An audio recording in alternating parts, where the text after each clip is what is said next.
Hello students, welcome to Shweta Yadav Tutorials. Please like and subscribe my channel and hit bell icon for more updates.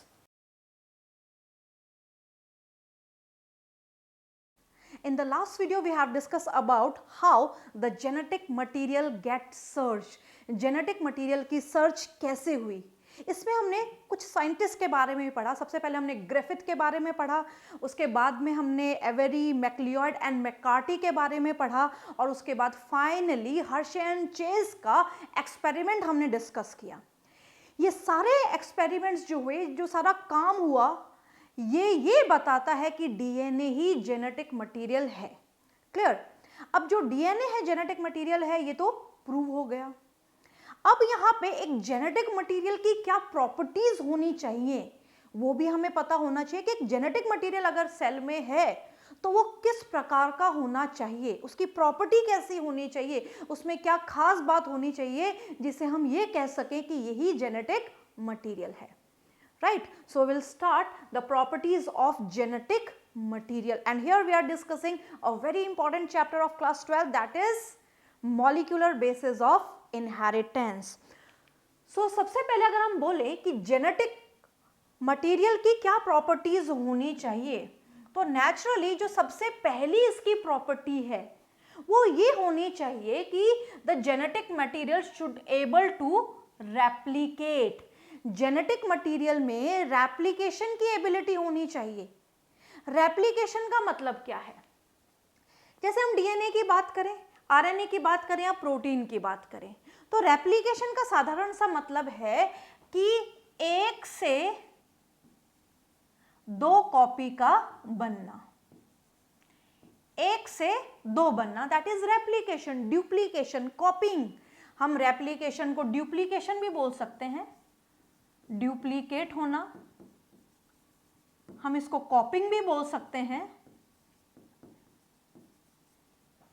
इसको हम कॉपिंग भी बोल सकते हैं, इसको हम ड्यूप्लीकेशन भी बोल सकते हैं और रेप्लिकेशन भी बोल सकते हैं। अब अगर जेनेटिक मटेरियल है तो इसमें तीन है। पहला डीएनए है, क्या ये रेप्लिकेट होता है? हाँ, ये रेप्लिकेट होता है।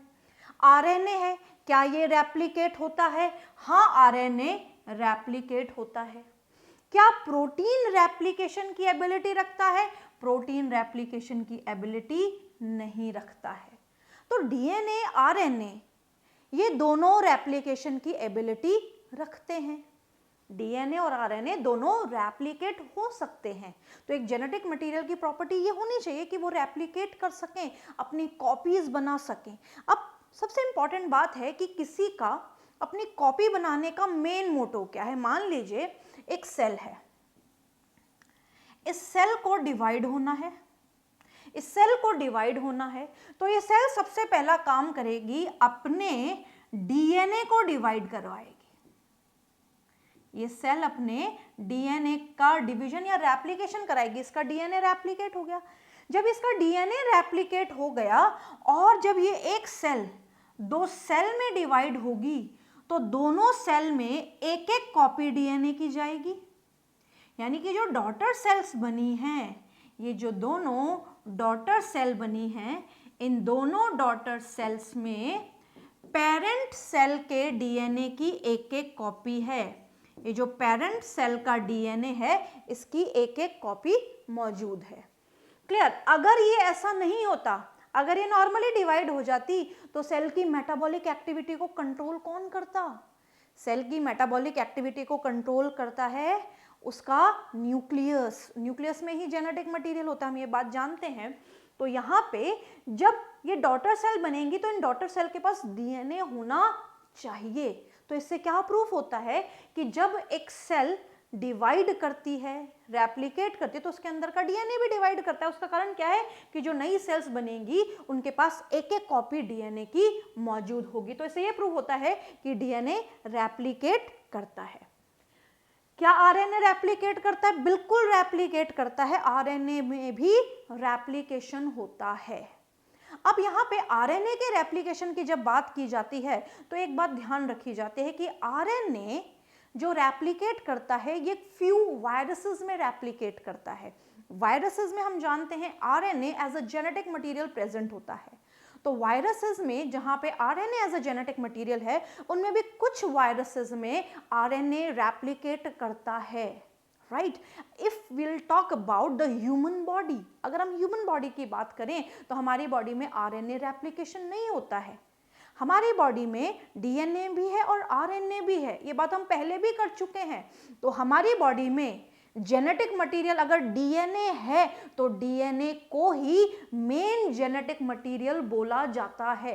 ये बात हम ऑलरेडी डिस्कस कर चुके हैं कि मेन जेनेटिक मटेरियल की अगर बात आ रही है तो बॉडी में मेन जेनेटिक मटेरियल बच्चों कौन होगा? डीएनए। अगर हम ह्यूमन बींग्स के टर्म्स की बात करें तो ह्यूमन बींग्स में आरएनए का रेप्लिकेशन नहीं हो रहा है, ह्यूमन बींग्स में आरएनए रेप्लिकेट नहीं करता है। बट अगर वायरसेस की बात करें तो आरएनए रेप्लिकेशन करता है, but in few viruses only, right. Next will talk about the protein.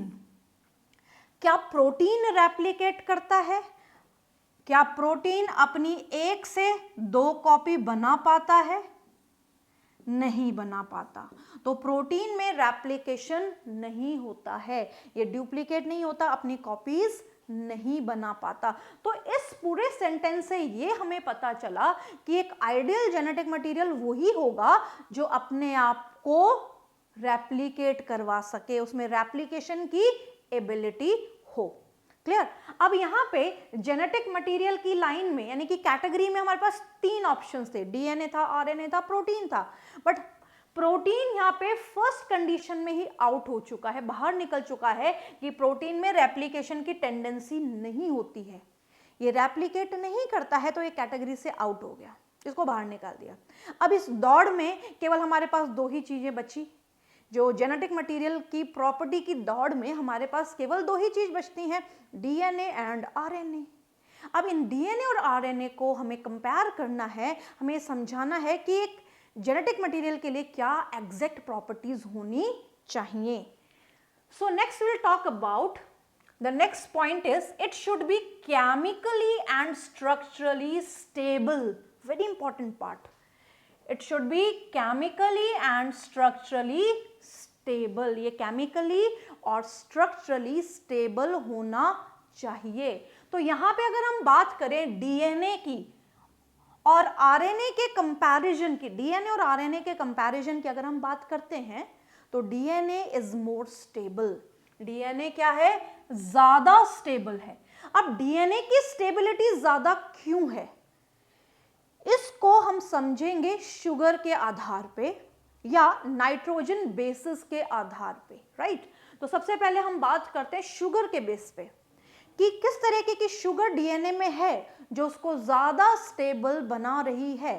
तो जब हम बात करते हैं डीएनए और आरएनए की, तो इस स्ट्रक्चर को हम बोलेंगे आरएनए की राइबोस शुगर, इसको हम बोलेंगे डीएनए की डीऑक्सी राइबोस।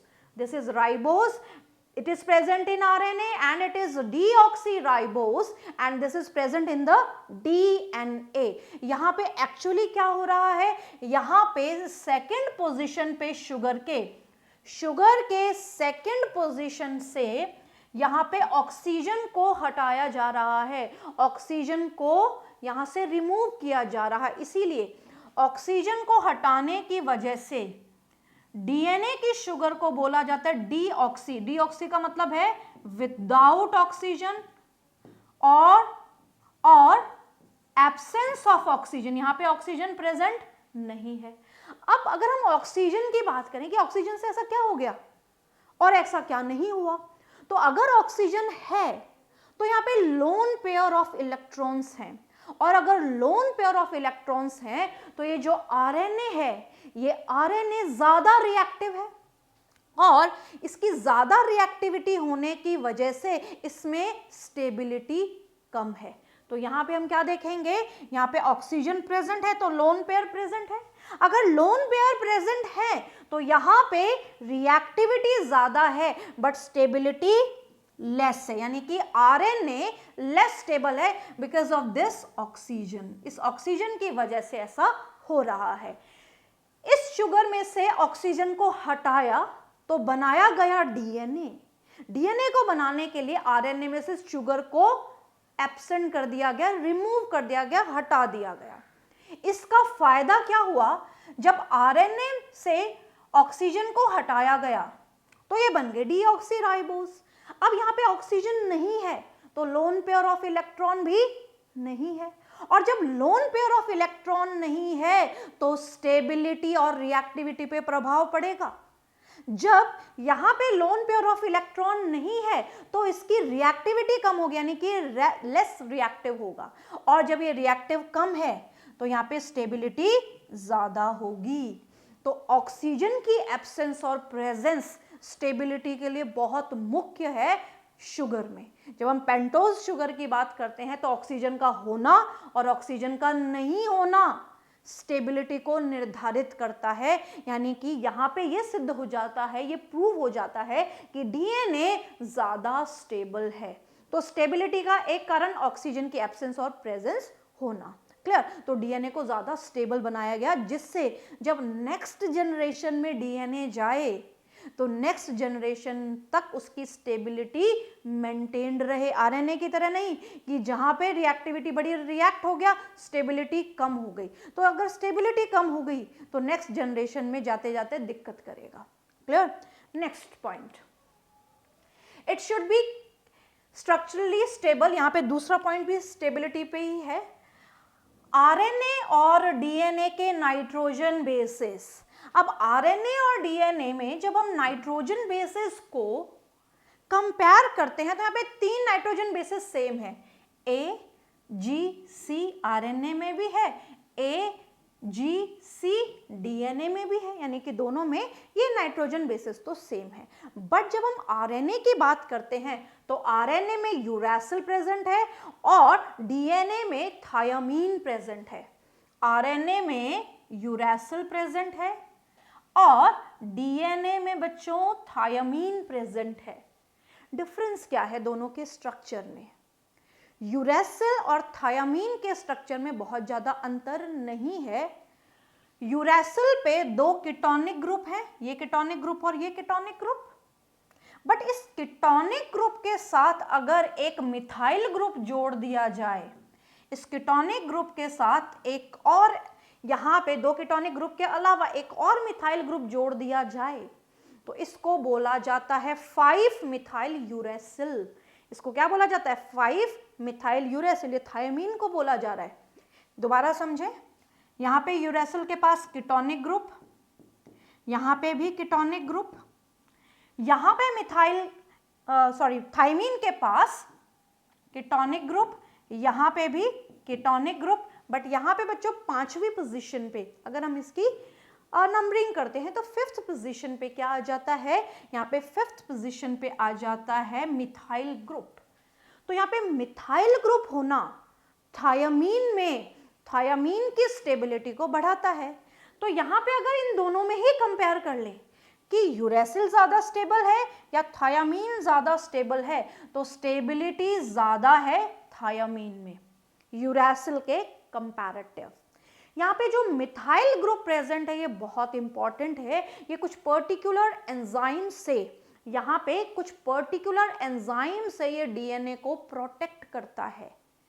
पर्टिकुलर एंजाइम यहाँ पे अगर हम बोले तो हम बोलेंगे रिपेयर के एंजाइम। तो जो रिपेयर के एंजाइम्स होंगे वो यूरैसिल पे तो अटैक कर देंगे, यूरैसिल को प्रभावित कर देंगे, बट यहाँ पे वो थायामीन जो है उस पे कोई भी असर नहीं दिखा पाएंगे। तो यहाँ पे जो रिपेयर के एंजाइम है, तो रिपेयर के एंजाइम से बचाने के लिए, so to protect thymine from the repair enzyme, this methyl group is present. Repair enzyme से बचाने के लिए यहाँ पे थायामीन में मिथाइल ग्रुप प्रेजेंट होता है। तो यहाँ पे हमने 2 कॉन्सेप्ट्स पढ़े स्टेबिलिटी के, एक ऑक्सीजन का ना होना, लोन पेयर का ना होना, कम रिएक्टिविटी होना या ज्यादा स्टेबिलिटी होना डीएनए के फीचर्स हैं। यानी कि डीएनए में ऑक्सीजन नहीं है तो उसकी स्टेबिलिटी ज्यादा है। यानी कि यहाँ पे डीऑक्सीराइबोज शुगर जो डीएनए में मौजूद है, जहाँ पे ऑक्सीजन प्रेजेंट नहीं है, वो डीएनए को ज्यादा स्टेबल बना रही है। सेकंड, यहाँ पे थायामीन का होना, तो यहाँ पे यूरेसिल को हटाया गया, थायमीन को रखा गया कि जब डीएनए नेक्स्ट जनरेशन में जाए तो स्टेबिलिटी के साथ जाए। तो यहाँ पे thymine is more stable than uracil. तो यहाँ पे स्टेबिलिटी के लिए दो कारण, शुगर और थायमीन का प्रेजेंट होना। क्लियर? नेक्स्ट पॉइंट हम पढ़ते हैं, the genetic material should also be capable of undergoing slow mutation. What is mutation? And एक जेनेटिक मटेरियल में स्लो म्यूटेशन क्यों होना चाहिए, ये क्यों जरूरी है? बच्चों, जो म्यूटेशन होता है दैट इज द रैंडम और sudden change in the genetic constitution. एकदम से बदलाव आना जेनेटिक कॉन्स्टिट्यूशन में कहलाता है म्यूटेशन। अब अगर म्यूटेशन धीरे धीरे हो रहा है तो म्यूटेशन की वजह से वेरिएशन भी कम है, और अगर वेरिएशन भी कम है तो इवोल्यूशन भी स्लो होगा। तो हम ये कह सकते हैं कि अगर म्यूटेशन स्लो है तो वेरिएशन भी स्लो होगा। अगर म्यूटेशन स्लो है तो वेरिएशन भी कम होगा, और अगर वेरिएशन भी कम है तो इवोल्यूशन भी स्लो होगा। तो म्यूटेशन और इवोल्यूशन आपस में रिलेट करते हैं। अब यहाँ पे कॉन्सेप्ट क्या कहता है कि यहाँ पे जो genetic material should also be capable of undergoing slow mutation. जो जेनेटिक मटेरियल होना चाहिए उसमें स्लो म्यूटेशन होना चाहिए, क्योंकि अगर स्लो म्यूटेशन होगा तो इवोल्यूशन जल्दी जल्दी नहीं होगा, यानी कि जो स्पीशीज बनेंगी वो लंबे समय तक स्टेबिलिटी शो कर सकती हैं। तो यहाँ पे अगर हम बात करें डीएनए की और अगर हम बात करें आरएनए की, तो डीएनए में स्लो इवोल्यूशन हो रहा है, आरएनए में फास्ट इवोल्यूशन हो रहा है। कैसे प्रूव करेंगे इस बात को? तो इस बात को हम डीएनए को लेके प्रूव करेंगे। हम क्या बोलेंगे कि जो डीएनए है ये मोर स्टेबल है, डीएनए मोर स्टेबल है, ज्यादा स्टेबिलिटी रखता है, ये बात हम कर चुके हैं। वहीं अगर हम आरएनए की बात करें तो आरएनए लेस स्टेबल है। आरएनए कैसा है? लेस स्टेबल है। ये भी बात हम कर चुके हैं, कारण भी हम पढ़ चुके हैं। चलिए, तो बात होगी स्टेबिलिटी की। अब यहाँ पे स्टेबिलिटी यहाँ पे ज्यादा है तो यहाँ पे हम कहेंगे लेस चेंजेस, यहाँ पे बदलाव भी कम है। अगर हम बात करें कि स्टेबिलिटी ज्यादा है तो बदलाव कम होगा, स्टेबिलिटी ज्यादा है तो बदलाव कम होगा। अब बदलाव आ गया यहाँ पे, ये चेंज आ गया। चेंज का मतलब यहाँ पे हम बोलेंगे कि यहाँ पे स्लो म्यूटेशन है, स्लो म्यूटेशन है, यानी कि जब म्यूटेशन हो रहा है वो काफी स्लो है। अब अगर म्यूटेशन स्लो है तो यहाँ पे वेरिएशन भी लेस है, यहाँ पे लेस वेरिएशन है, यहाँ पे लेस वेरिएशन है, और यहाँ पे अगर लेस वेरिएशन है तो यहाँ पे होगा स्लो इवोल्यूशन। क्या होगा यहाँ पे? Slow evolution. ये बात बहुत इंपॉर्टेंट है। तो ये क्या है? डीएनए ज्यादा स्टेबल है, ज्यादा स्टेबल है तो इसमें जो बदलाव आ रहे हैं, जो म्यूटेशन आ रहे हैं वो भी कम होंगे, स्लो होंगे। तो अल्टीमेटली जो इवोल्यूशन होगा वो भी स्लो होगा। अब इवोल्यूशन स्लो होगा तो यहाँ पे क्या होगा? जो स्पीशीज की स्टेबिलिटी है वो फॉर अ लॉन्गर पीरियड बनी रहेगी, जल्दी जल्दी बदलाव नहीं आएगा। वहीं अगर हम आरएनए की बात करें तो आरएनए लेस स्टेबल है, आरएनए लेस स्टेबल है तो यहाँ पे क्या होगा? स्टेबिलिटी कम है तो यहाँ पे चेंजेस, डीएनए से उल्टा है तो यहाँ पे मोर चेंजेस आएंगे, मोर चेंजेस। यहाँ पे ज्यादा बदलाव आएंगे। अब यहाँ पे ज्यादा बदलाव आ रहे हैं तो नेचुरली अगर हम म्यूटेशन के कॉन्सेप्ट पे चलें तो यहाँ पे म्यूटेशन का कॉन्सेप्ट क्या कहता है? यहाँ पे फास्ट म्यूटेशन है, फास्ट म्यूटेशन है, जल्दी जल्दी म्यूटेशन हो रहा है। फास्ट म्यूटेशन है तो मोर वेरिएशन है, और अगर मोर वेरिएशन है तो यहाँ पे क्या होगा? यहाँ पे क्या होगा? Fast evolution. क्या होगा यहाँ पे? Fast evolution, fast evolution. तो यहाँ पे इवोल्यूशन फास्ट होगा। अब हमें कैसे पता चल रहा है कि वायरसेस में इवोल्यूशन फास्ट हो रहा है? क्योंकि जो वायरसेस होते हैं उनमें हम क्या देखते हैं कि वायरसेस में जो जेनेटिक मटेरियल है वो होता है आरएनए। आरएनए वायरसेस में जेनेटिक मटेरियल है, और ये जो आरएनए है ये जो वायरसेस में जेनेटिक मटेरियल की तरह कंसीडर किया जाता है या उनमें होता है। इसकी वजह से क्या होता है कि वायरसेस में फास्ट म्यूटेशन होता है, और फास्ट म्यूटेशन की वजह से फास्ट इवोल्यूशन होता है। तो वायरसेस में हम जनरली क्या देखते हैं, जिन वायरसेस में जेनेटिक मटेरियल आरएनए है, जिन वायरसेस में जेनेटिक मटेरियल आरएनए है, उन वायरसेस में फास्ट म्यूटेशन होता है और फास्ट ही इवोल्यूशन होता है। तो जब धरती पे इवोल्यूशन हो रहा था तो डीएनए से पहले आरएनए था, यानी कि न्यूक्लियोसाइड्स के साथ साथ क्या बने, यहां पे बना सबसे पहले आरएनए। न्यूक्लियोटाइड न्यूक्लियोसाइड की मदद से क्या बना, सबसे पहले आरएनए। अब जो आरएनए बना उसमें स्टेबिलिटी नहीं थी, उसमें जल्दी जल्दी म्यूटेशन हो रहा था, जल्दी जल्दी वेरिएशन आ रहा था और इवोल्यूशन होता जा रहा था। तो यहाँ पे स्टेबिलिटी लाने के लिए आरएनए से डीएनए कन्वर्ट किया गया या डीएनए बनाया गया, जिससे स्टेबिलिटी मेंटेन की जा सके। और अगर स्टेबिलिटी मेंटेन रहेगी तो स्पीशीज जो हैं वो जल्दी जल्दी नहीं बनेंगी, उनमें जल्दी जल्दी बदलाव नहीं आएगा। तो यहाँ पे बहुत इंपॉर्टेंट हमने कॉन्सेप्ट पढ़ा कि जेनेटिक मटेरियल में स्लो म्यूटेशन होना चाहिए। और स्लो म्यूटेशन किस में होता है, डीएनए में होता है। फास्ट म्यूटेशन किस में होता है, आरएनए में होता है। जिसमें फास्ट म्यूटेशन वहां पे फास्ट इवोल्यूशन, जहां पे स्लो म्यूटेशन वहां पे स्लो ही इवोल्यूशन। क्लियर, क्योंकि म्यूटेशन और इवोल्यूशन एक दूसरे से रिलेटेड टर्म्स हैं।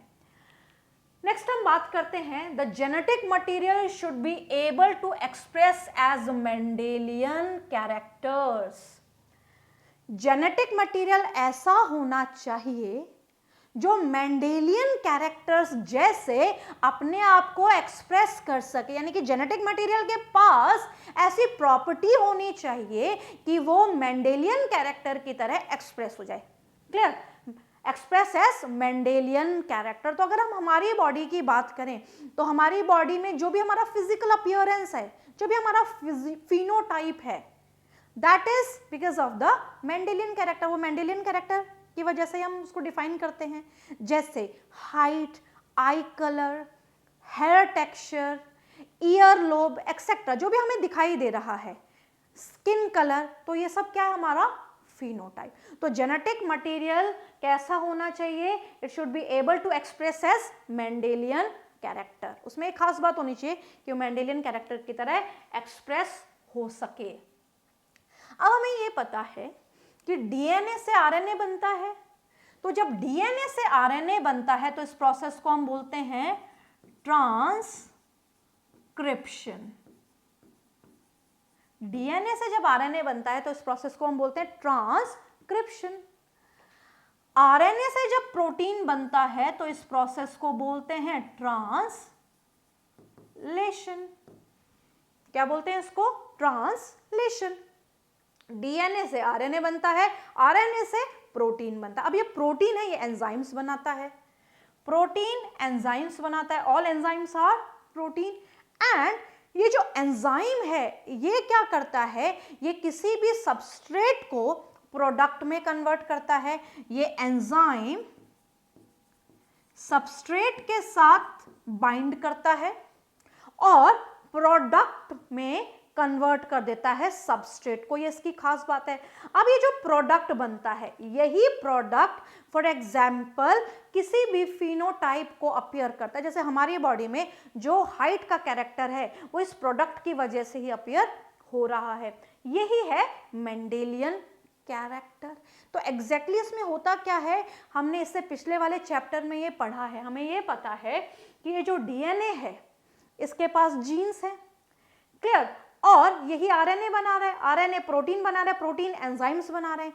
अब ये जो एंजाइम्स हैं ये क्या करते हैं, ये जो एंजाइम्स है सबस्ट्रेट को बदल देते हैं और बदल के क्या करते हैं, यहाँ पे प्रोडक्ट बना देते हैं। वो प्रोडक्ट कुछ भी हो सकता है। तो अगर हमारी बॉडी में कोई भी कैरेक्टर अपीयर हो रहा है, दिखाई दे रहा है, उसका फिजिकल अपीयरेंस है, उसका फिनोटाइप है, तो उसी को ही हम क्या कहते हैं, मेंडेलियन कैरेक्टर। तो एक जेनेटिक मटेरियल को कैसा होना चाहिए, एक्सप्रेस एज मेंडेलियन कैरेक्टर होना चाहिए। अब यहाँ पे एक खास बात समझिए, यहाँ पे आरएनए प्रोटीन बना सकता है डायरेक्टली, आरएनए के पास ये कैपेबिलिटी है कि वो प्रोटीन को बना सकता है। क्या डीएनए के पास ऐसी सुविधा है कि वो डायरेक्टली प्रोटीन बना दे? नहीं है।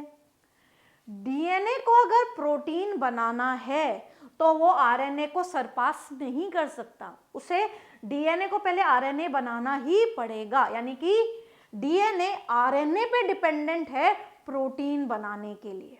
DNA depends on RNA for protein synthesis. Clear? ये डायरेक्टली क्या नहीं कर सकता, ये डायरेक्टली प्रोटीन सिंथेसाइज नहीं कर सकता। क्लियर?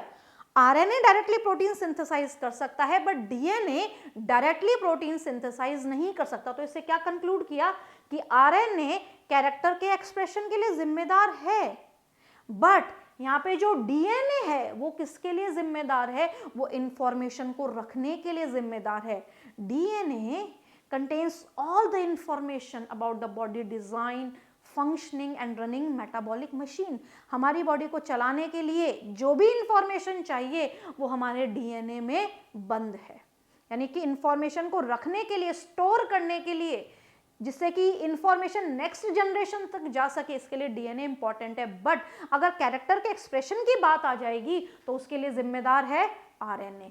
तो इससे हमने क्या कंक्लूड किया, इससे हमने कंक्लूड किया कि डीएनए स्टेबल है, बिल्कुल है। बहुत सारे पॉइंट्स हमने पढ़े। अब ये स्टेबिलिटी क्यों जरूरी है? ये स्टेबिलिटी इसलिए जरूरी है for to store the storage of genetic information. किसी भी ऑर्गेनिज्म की बॉडी की जेनेटिक इंफॉर्मेशन को स्टोर करने के लिए डीएनए का स्थायी होना, स्टेबल होना जरूरी है। अगर डीएनए स्टेबल नहीं होगा तो इंफॉर्मेशन नेक्स्ट जनरेशन तक नहीं पहुंच पाएगी। क्लियर? इसलिए हम कहते हैं, आपने जूनियर क्लासेस में पढ़ा है कि DNA carries all the information about body design, building, running metabolic machine. हमारी बॉडी की सारी इंफॉर्मेशन हमारी बॉडी की एक सेल के, एक डीएनए के अंदर बंद है। Clear? So storage of genetic information के लिए डीएनए है। और अगर हम आरएनए की बात करें तो हम ये बोलेंगे ट्रांसमिशन ऑफ जेनेटिक इंफॉर्मेशन। एक जनरेशन से दूसरी जनरेशन में अगर हमें जेनेटिक इंफॉर्मेशन को भेजना है, उसके लिए आरएनए जरूरी है। क्यों जरूरी? हम पढ़ चुके हैं कि डीएनए डायरेक्टली प्रोटीन नहीं बना रहा, आरएनए डायरेक्टली प्रोटीन बना रहा है, और जो प्रोटीन है वो एंजाइम बना रहा है, और एंजाइम सबस्ट्रेट को प्रोडक्ट में कन्वर्ट कर रहा है। तो इसलिए यहां पे जेनेटिक इंफॉर्मेशन का ट्रांसमिशन आरएनए से होगा, बट स्टोरेज डीएनए से होगा। ये बहुत इंपॉर्टेंट क्वेश्चन है, और ये क्वेश्चन एग्जाम में पूछे जाते हैं कि कौन सा जेनेटिक मटेरियल किसके लिए जरूरी है। अब मैंने क्या बोला, कौन सा जेनेटिक मटेरियल किसके लिए जरूरी है? तो हियर वी कंसीडर बोथ, हम दोनों को ही जेनेटिक मटेरियल में कंसीडर करते हैं। हम आरएनए को भी जेनेटिक मटेरियल बोलेंगे, डीएनए को भी जेनेटिक मटेरियल बोलेंगे, बट हम डीएनए को मेन जेनेटिक मटेरियल बोलेंगे, क्योंकि अगर डीएनए है और उसके साथ आरएनए भी है तो डीएनए ही मेन जेनेटिक मटेरियल होगा। उस वक्त हम आरएनए को कंसीडर नहीं करेंगे। अगर किसी ऑर्गेनिज्म में डीएनए है ही नहीं तो हम ये बोलेंगे कि इसका आरएनए ही इसका जेनेटिक मटेरियल है। तो ये सारे पॉइंट्स हमने किससे रिलेटेड डिस्कस किए, एक जेनेटिक मटेरियल के क्या फीचर्स या क्या प्रॉपर्टीज होनी चाहिए, एक जेनेटिक मटेरियल कैसा होना चाहिए, उसके पास ऐसी क्या खास बात होनी चाहिए कि हम ये बोलें कि जेनेटिक मटेरियल है और ये जरूरी है, इसका होना एक सेल में मस्ट है। अगर ये नहीं होगा तो इंफॉर्मेशन नहीं जाएगी, स्टेबिलिटी मेंटेन्ड नहीं रहेगी। तो it is all about the properties of genetic material.